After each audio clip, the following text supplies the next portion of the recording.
My name is Barry Borlaug, and I'm a cardiologist and heart failure specialist at the Mayo Clinic in Rochester, Minnesota, US.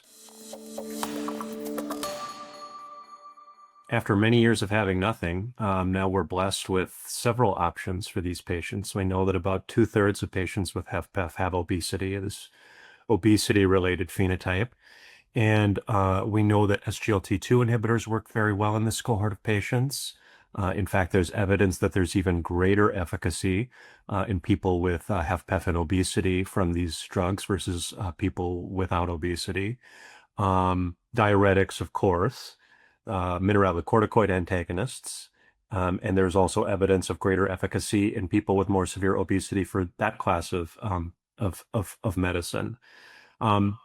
The most obvious is the GLP-1 receptor agonists, including semaglutide and tirzepatide. Tirzepatide in the SUMMIT trial, which this analysis is based from, actually reduced the risk of heart failure hospitalization or cardiovascular death by nearly 40% overall. But we don't know if there are any differences, or we haven't known whether there are any differences in men and women. So we sought to determine whether there were relevant baseline differences in heart failure severity and pathophysiology in women and men with obesity-related HFpEF, looking at patients that participated in the SUMMIT trial. And then we sought to determine whether there were any differences in the treatment response to tirzepatide versus placebo in women and men. We know that women in general have a more deleterious impact of visceral adipose tissue, which we're beginning to learn is very important in the pathophysiology of HFpEF. So there was reason to believe that there could be a differential response by sex. We found that at baseline, women with HFpEF in general had more severe heart failure. So they were more likely to have New York Heart Association class 3 or 4 symptoms. They had poorer exercise capacity by 6-minute walk distance. They had greater symptom severity by Kansas City cardiomyopathy questionnaire scores. And they also had a greater prevalence of chronic kidney disease, which was something of a somewhat unsuspected finding. We looked at baseline relationships between measures of adiposity, including body mass index and waist height ratio, and different measures of heart failure severity. And higher BMI or higher waist height ratio is a measure of visceral adiposity. They were both correlated with poorer exercise capacity and more severe symptoms in both men and women, and there was no interaction. But there was an inverse correlation between waist height ratio and kidney function, estimated glomerular filtration rate, only in women, not observed in men, and the sex interaction term was significant. So suggesting that increases in visceral fat may be more deleterious to the kidneys in women versus men. But overall, more severe heart failure in women. I think they fit with what we know. We know that women with HFpEF as compared to age and BMI matched control women have greater increases in visceral adipose tissue in the abdomen, and this is associated with more severe heart failure. So the findings with associations with kidney function in women are consistent with that, and actually provide some new insights into that relationship.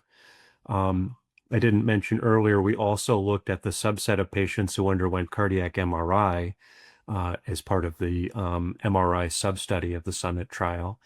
And even though most measures of heart failure severity were worse in women than men, men actually had more cardiac remodeling and fat deposition. So by MRI, they had more left ventricular hypertrophy and concentric remodeling. They had larger chamber size, even accounting for the differences in body size between men and women. And they had a greater increase in epicardial or pericardiac fat. So overall symptoms were worse in women, but cardiac remodeling looked a little worse in men. And the reason I bring that up is that That's a little different from what we've seen in prior studies. We do know that women have smaller hearts than men, and that was observed here. Um, but some prior studies in the setting of pressure overload of the heart, like aortic stenosis, have shown that concentric chamber remodeling is greater in women than men. Here we didn't see that. It was actually greater in men than women. Despite um, all the baseline differences in heart failure severity and cardiac remodeling, the benefits from tirzepatide were very consistent in both men and women. So, and there were no significant interactions. Tirzepatide compared to placebo reduced the risk of heart failure, hospitalization, or cardiovascular death.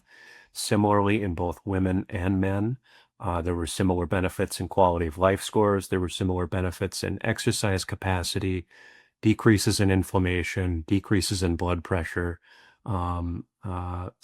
So I think that's very reassuring that this medicine is equally effective for both men and women. And that's always an important question to ask with any new therapy coming out. In general, women with obesity-related HFpEF have somewhat more severe heart failure than men, and really underlines the priority for finding these patients diagnostically, not simply ascribing their symptoms to being too heavy or deconditioned, but to look for and think about heart failure with preserved ejection fraction as a cause, and to get them started on treatment early. And here we have a new class of medicine, which, along with others that I mentioned earlier, like SGLT2 inhibitors and MRAs, the GLP-1 GIP agonist tirzepatide, can really improve both functional capacity, reduce symptom severity, and importantly, reduce the risk of heart failure hospitalization, again, both in men and women. But since the heart failure is a bit more severe in women, the absolute gain may be even a little bit greater in women overall, even though there was no interaction in the treatment effect by sex.